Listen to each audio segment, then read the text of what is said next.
Hi, I'm Justine Tal Goldberg. What I do for a living is help people write better. Writer's block is an extremely common problem. I see it a lot in my line of work, and it's something that I myself have struggled with in the past. So in today's video, I'd like to give you some tips, some pointers on how to overcome writer's block. So what is writer's block and what is it not? Writer's block is a psychological inhibition that keeps you from completing a specific piece of work or pieces of work in general.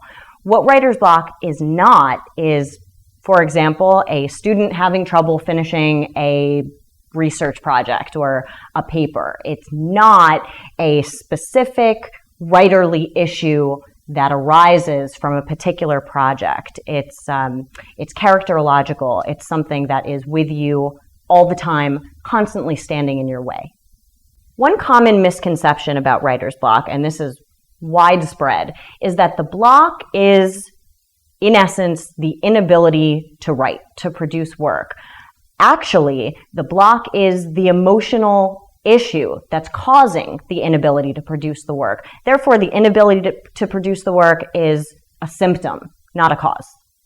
So writer's block is an emotional issue. The question is, how do we get at that emotional issue? How do we identify what it is? So you're going to need to ask yourself some difficult questions.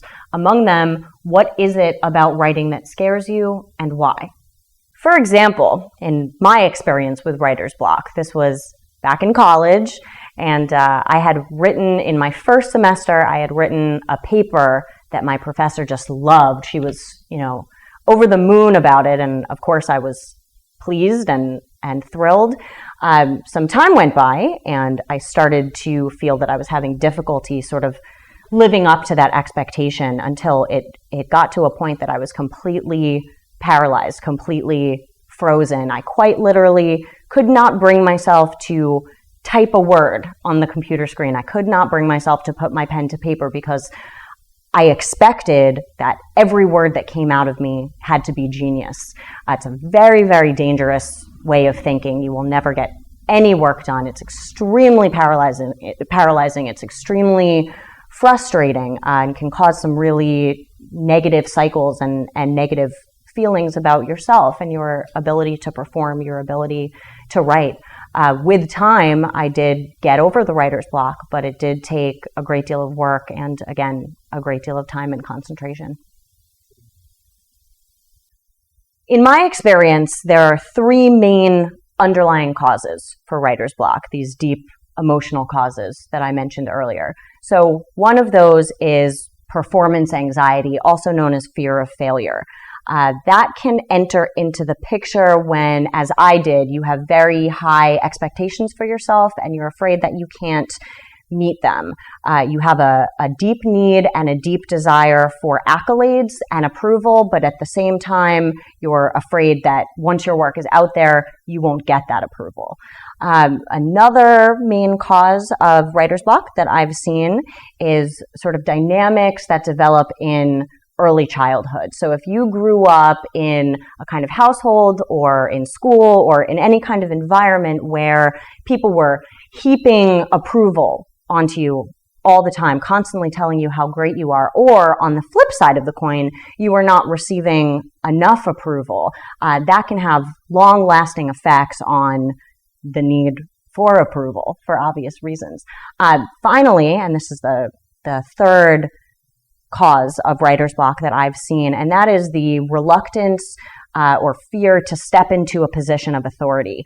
Writing is an extremely authoritative thing to do. It's you taking your pen to paper and putting your innermost thoughts and feelings and ideas out there for the world or your family or whoever else to see. Now, if you're a person who is used to being in a more of a follower position than a leadership position, it can feel very uncomfortable and very intimidating to have to step into that role.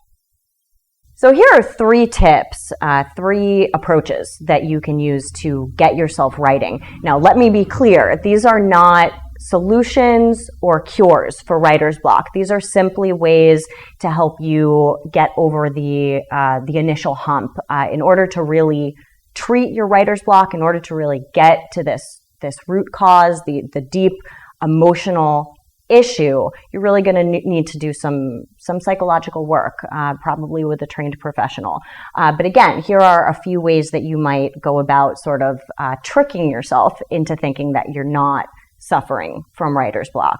So one of those is to break your habits. Habits can make you feel, they're useful in a lot of ways, but they can also make you feel trapped. And if those habits stop working for you, that can be very difficult. So if you usually write at the computer, try writing by hand, and vice versa.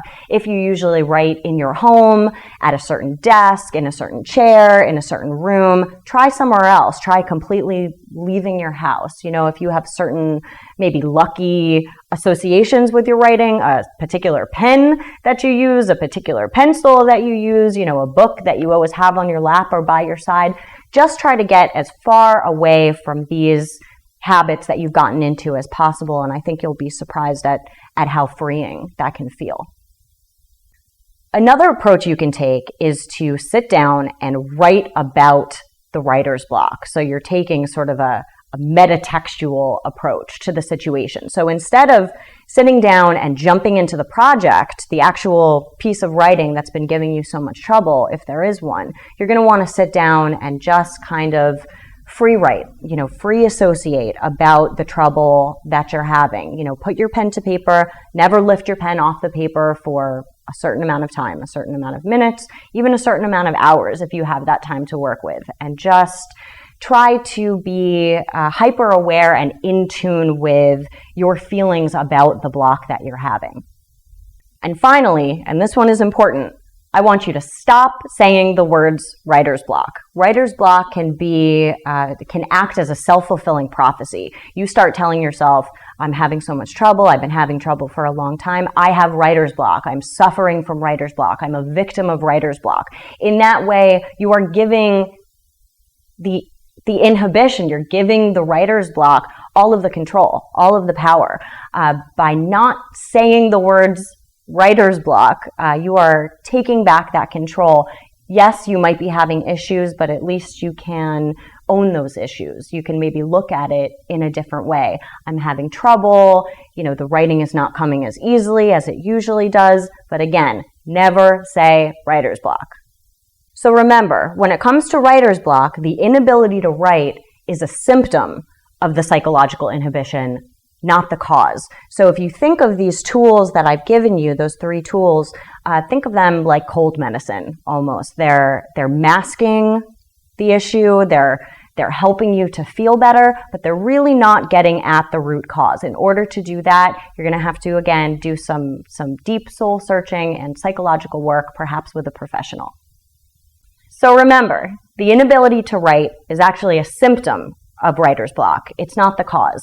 Hopefully, these 3 tactics or methods that I've given you today will get you on the road to recovery.